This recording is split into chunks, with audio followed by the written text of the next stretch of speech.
This is something that I am very passionate about, and is that people all over the world, and even in my young days, my grandmother used to say that my father is cursed, and people always tell us that we're dealing with generational curse.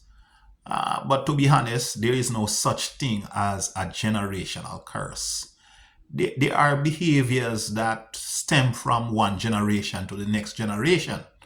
But to understand this seriousness of generational curse, for one to know that they are under a generational curse, you have to know who was the witch, the sorcerer, or the person who cursed you.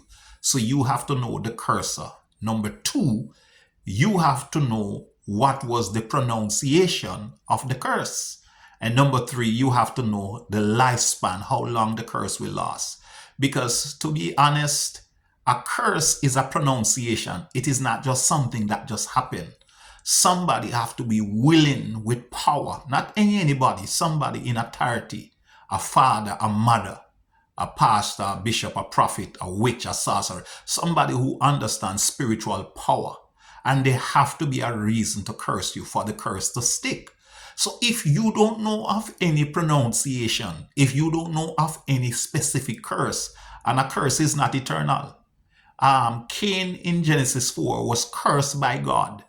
But if you continue to read from Genesis 4 to the end of Genesis chapter 5, you will see where Cain get married, where Cain had children, and Cain became very successful. And the Bible says he built a city in Genesis. So to be honest, every curse, it doesn't matter who it comes from, it have a lifespan to live for a short period of time.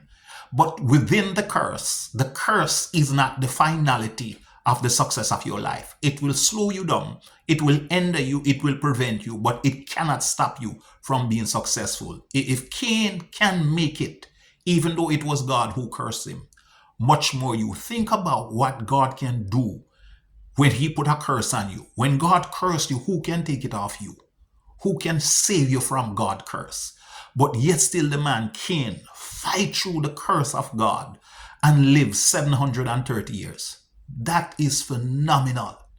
That gives me the courage. That gives me the faith to believe that in this life, in this earth realm, no man, no woman, no boy, no witch, no sorcerer, no voodoo priest, no hobia worker have any power over the human being and the human spirit when you are willing to make it work. I encourage you, don't buy this nonsense. There is no such thing as a generational curse because there was no pronunciation from Genesis to the book of Revelation that have cursed man. And even if it was so, when Jesus died, he died to eliminate all sin and all curse.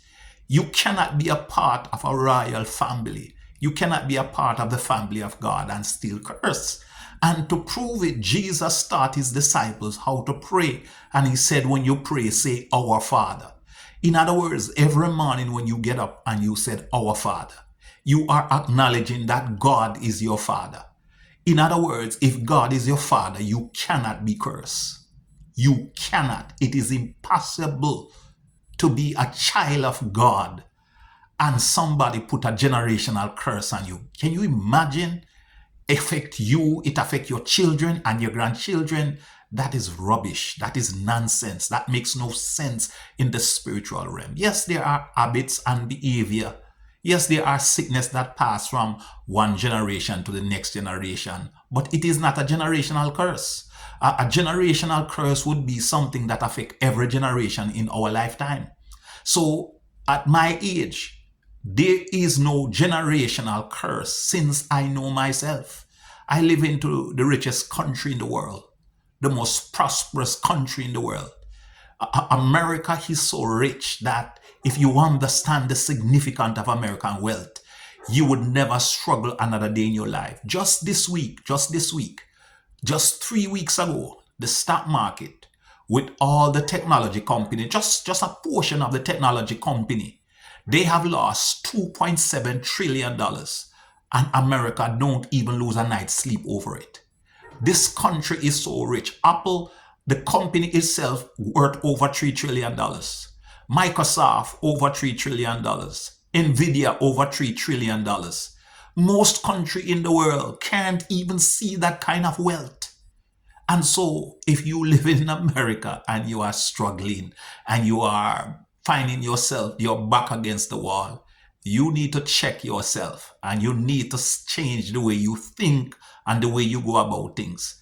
Because trust me, life is amazing in this country if you're willing to work hard and stay positive.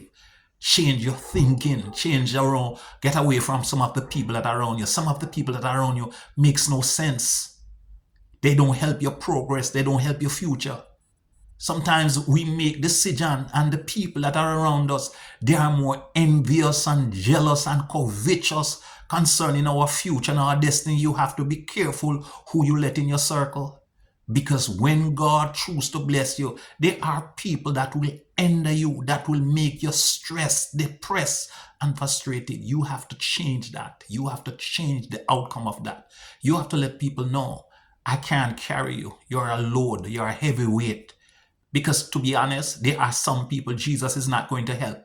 And if Jesus will not help them, why should you help them? There are some people have already programmed themselves for evil and wickedness, and there's nothing you and I can do to help them. And so you just have to let them try their own path and do their own thing. But I want to leave this with you. Don't ever fall for this lie that you are under a curse. Whom God bless, no man can curse. We are blessed coming in and blessed going out. We are the blessing of God. And anything else is garbage. Think it, believe it, live it, walk in it, and it will fulfill in your life.